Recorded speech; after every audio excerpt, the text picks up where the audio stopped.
Всем привет! Это срочный ролик, в котором я хочу вас предупредить про опасную схему мошенничества при закупке из Китая, которая случилась с нашим клиентом. Это очень важно, посмотрите, пожалуйста, до конца. Сейчас я вам расскажу свою историю. Дело в том, что это не единичная история. И буквально после того, как она случилась с нашим клиентом, она случилась еще с некоторыми людьми. Вот в частности, нашим логистом Сашей, который тоже расскажет, как у него это произошло. В принципе, я до конца в этом разобрался. И в конце я вам озвучу свои выводы, чего надо остерегаться и как на эту схему не попасться. Часть первая. История мошенничества с нашим клиентом. Есть у нас клиент, по-моему, он закупался у нас первый раз. Мы всегда нашим клиентам предлагаем логистику через наших проверенных логистов. То же самое предложили мы ему. И, в принципе, там и цена была нормальная, и все окей. Но почему-то он там по своим каким-то соображениям решил отправить через две другие транспортные компании. Мы ему говорим, может, через 3 попробуйте, как бы наши, все протестируйте и так далее. Так сказать, мы всегда настаиваем на том, что надежность, она должна быть на первом месте. Потому что если вы свой товар не получите вообще, то вам уже не особо важно. Вы отправили товар там за $2 или за $2,5 за килограмм и так далее, понимаете? То есть самое важное — это безопасность, чтобы вы ваш товар в итоге в принципе получили. Мы про все это рассказали клиенту, но он все равно решил сделать так, как сделал. В итоге спустя примерно месяц он получил товар, отправленный через одну транспортную компанию, а со второй транспортной компании не получил. И там перестали ему отвечать. Он обратился к нам, и несмотря на то, что эта транспортная компания была, которую он предоставил, соответственно, мы вообще за них никак не отвечаем, мы их даже не знаем. Я согласился ему помочь, съездить на этот склад, узнать, какая судьба товара и почему ему не отвечают. Я приехал на этот склад, а мне говорят, а вот товар стоит. По нему никто не дал данные, вот он стоит тут уже там что месяца полтора. Я удивился, думаю, вот это вы безалаберные. То есть, наверное, не можете самостоятельно связаться с клиентом, выспросить у него, оно тут что-то он вам не предоставил, оно тут лежит. В общем, понял, что они не ответственная транспортная компания, снял фото-видео, все это отправил клиенту и сказал, чтобы он связался, и им же дал его тоже контакт. И потом начал смотреть, что что-то происходит не то. Клиент говорит про то, что он общается с одним человеком, и транспортная компания говорит, что они общаются с этим же человеком. То есть между ними есть кто-то третий, который для клиента как отправщик, а для транспортной компании как клиент. Я начал догадываться, что, возможно, это какие-то мошенники вмешались. И так в итоге это оказалось. Мошенники сделали сайт, где выдавали себя за транспортную компанию. Название сделали другое, а адрес взяли у существующей транспортной компании. Поместили этот адрес у себя на сайте, договаривались про доставку, давали ему реальный адрес другой транспортной компании, представляясь транспортной компанией как клиенты, и отправляли туда его груз. Дальше они его груз, с ним ничего не стали делать, а клиенту сказали, что отправили. Потом они собирались с клиента получить деньги за доставку этого груза наперед, на самом деле его не отправив. И в этом заключалась их схема мошенничества. Но из-за того, что они отправили ему письмо с просьбой оплатить, а потом почему-то перестали отвечать, ему показалось это подозрительным, и он не оплатил им эти деньги. То есть он на эту удочку не попался. Я до всего этого как-то догадался, просто общаясь с руководителем транспортной компании, который мне свою версию сказал, с клиентом, который мне свою версию сказал, посмотрев какие-то скриншоты, сведя одно к другому. Вот. Ну и предупредил про это там своих клиентов, своих там знакомых и так далее. И каково было мое удивление, когда буквально через неделю мне Саша начинает рассказывать про то, что с ним происходит та же самая ситуация. Только уже он стал тем самым логистом, через которого отправили вот этот вот подставной груз. Ну, вернее, реальный груз, но отправили не его владельцы. Кстати, на что попались клиенты? На то, что им давали очень низкую ставку. Эта ставка была ниже рынка примерно раза в 2. Ниже рынка, что я имею в виду, то есть если вы обратитесь в несколько транспортных компаний, то вам плюс-минус везде дадут на определенный тип груза с определенной плотностью и так далее, плюс плюс-минус одинаковые ставки. То есть маржинальность у людей может отличаться, но она не столь велика в этом бизнесе, и значительную часть там составляет себестоимость. Поэтому, условно, если там себестоимость, допустим, $2, ну, то вам там дадут там 2,5, например, может быть 2,2, в зависимости от вашего объема. Но вам не смогут дать 1 там, или 1,5. Вот про нечто такое я говорю. Но об этом я расскажу в конце, уже точно, полностью, подробно сделав выводы. А сейчас послушаем, что произошло с Сашей. В нашей компании получилось две ситуации.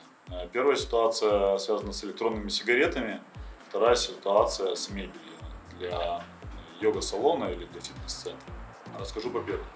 Связался с нами поставщик с предложением доставки электронных сигарет в Россию. Сделали предпросчет, стоимость подошла, собирались везти. Поставщик отправил товар на наш склад, мы все согласовали, якобы с клиентом, упаковали, груз отправили.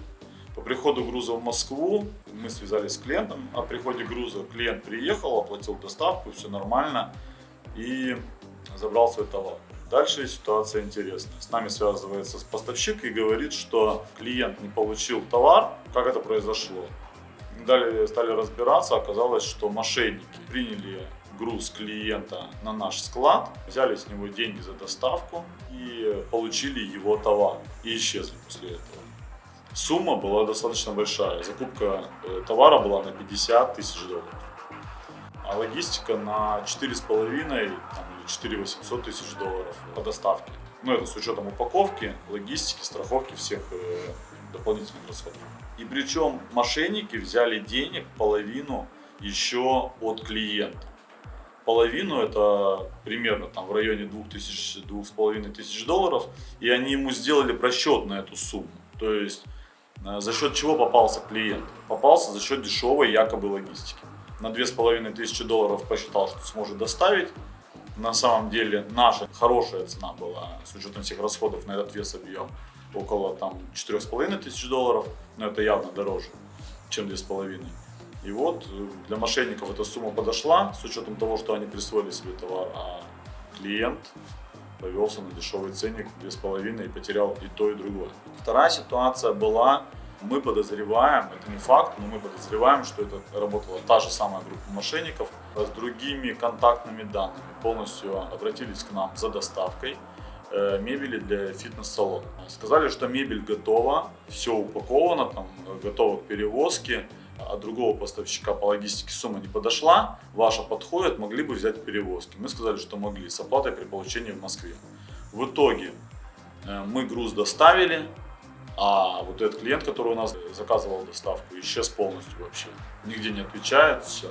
Как потом мы стали копать, рыть по инициалам этого клиента, стало похоже, что это мошенники и примерно, возможно, из той же группы лиц, которые вот с электронными сигаретами к нам обращались.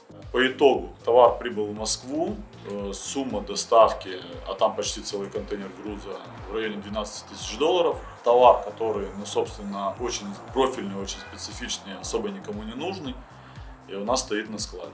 Если вдруг нас увидит владелец этого груза, пожалуйста, обратитесь, он уже в Москве. Надо будет оплатить только за логистику и забрать свой товар, потому что я думаю, что кто-то попал на деньги на закупку этого товара. Вот такая вот история. 3 истории. Какие выводы из этого можно делать? Надо мониторить цену по разным транспортным компаниям для того, чтобы понимать, в рынке или не в рынке та цена, которая вам дается. Подозрительно должна быть и та цена, которая гораздо выше, и та цена, которая гораздо ниже.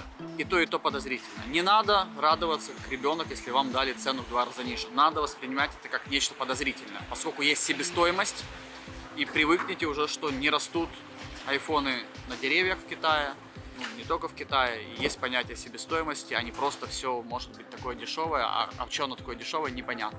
То есть у дешевизны того или иного товара или услуги может быть своя причина. В данном случае эта причина была в том, что это был обман.